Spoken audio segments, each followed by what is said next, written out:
is win. All he does is win, win, win, no matter what. I know I can't sing. Sorry about that. Um, the next big story comes from one of our rookies, Jonathan Abram.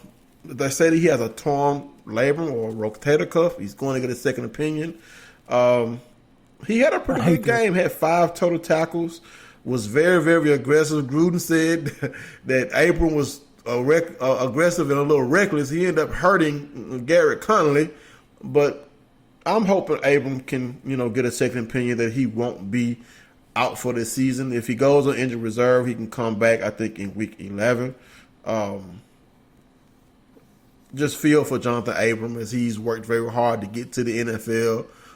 Journey that started at Georgia, then with the junior college, then with the Mississippi State, now with our hated Oakland Raiders. He was going to be playing against our Chiefs the next game too. So I'm not going to lie, I wanted to miss every tackle against the Chiefs. I'm kind of scared for this game. No offense to Abram if he depending on what the advice he gets, but after Holmes took his hit a couple this weekend, I was like, before Abrams got hurt, I was like, oh God, he's got Abrams next week. This is no good. Like, this scares me now. So right. Next up, Montez Sweat. He started his first NFL game, 5 total tackles. Pernell McPhee. And if you don't know who our Bulldogs play for, shame on you. Look it up. Pernell McPhee had 3 tackles and 1 sack. Preston Smith had 5 tackles, 1.5 sacks, 1 tackle for loss, and 1 pass defense. Darius Slay had 1 pass defense.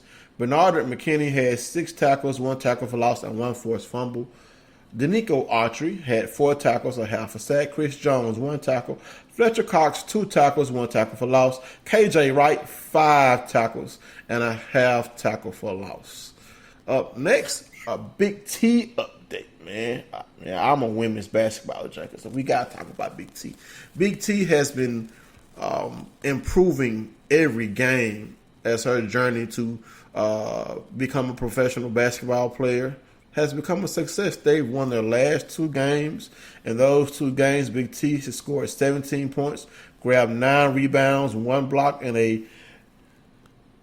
win over Connecticut. She had 14 points, 13 rebounds, 2 blocks, 1 steal, and a win over New York.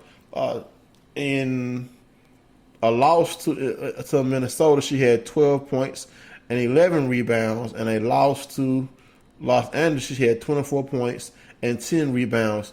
Here's the thing. Up until September 8th, Big T had, let's count them, 1, 2, 5 double-doubles in a row.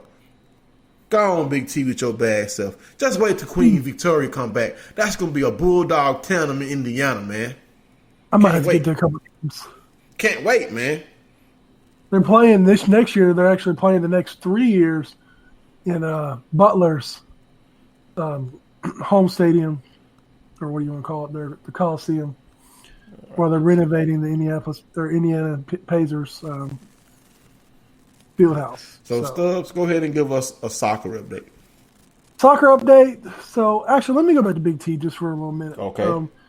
She, like you said, she came on at the end and had a very solid end of the season.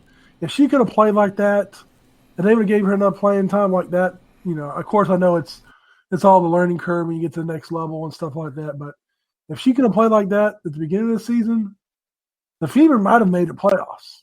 I mean, I know their season's over with now, I believe, but she put up some monster numbers, looking like Mississippi State numbers again at the end of the season. So like you said, next year, her and Vivian's hopefully – They could be a dangerous little team depending on what they get in the draft. So yeah, shout out to me. So I just wanted to give her a little kudos and a little love on the show also from me.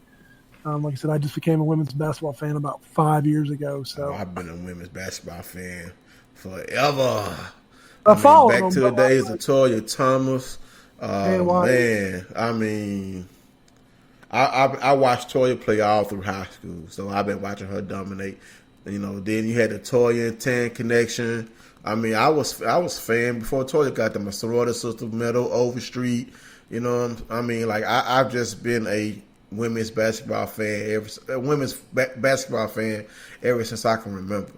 So let's go ahead and get that soccer update so we can get ready to get out of here. All right. So last week, Mississippi State took on UT Martin, and we won 3-0. And then, unfortunately, we played Memphis Sunday, and we got skunked 4-0. Not on the good side. So this week, we've got South Alabama tomorrow. And then I believe on Sunday we have Boston College. So right now, the season, our Lady Dogs are 4-2. And we are 2-2 at home and 2-0 away. So good luck to them this weekend. So I'll let you pick up volleyball. All right. This past week, we played in the Southern Miss Volleyball Class, and we came in there and we swept that thing. We defeated New Orleans 3-1, defeated Arkansas State 3-2, and swept the Mustard Buzzards 3-0. That leaves our Lady Bulldogs at a 6-0 record to start the season. Up next will be the Gamecock Classic, where we're going to be playing against Stetson, Sam Houston State, and Jacksonville State. And I'm going to predict we're going to sweep that one off. So I think we're going to end up 9-0 after the Gamecock Classic. And after that, we come back for the Hail State Invitation. And I'll wait before we talk about that. So, Lady Bulldogs, on the volleyball court, do your thing.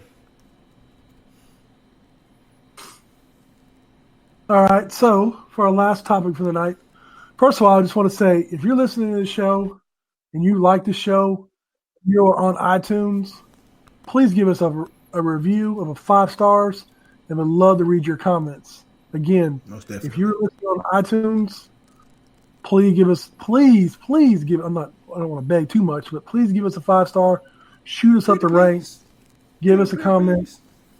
Other than that, I've been loving the way the show's growing. We've been getting a lot of good feedback, so we are going to go out tonight a little different in style. Like I said, I told you at the beginning of the show, we were going to have a little special something, not the normal closing music. So tonight we're going to close out with Bonnie Sherrill, the daughter of Jackie Sherrill, singing the national anthem when Mississippi State played South Carolina after the 9/11 attacks. And it was the first game broadcast on ESPN after the attacks. If that's correct, right, Stubbs? Correct. All right, here we go.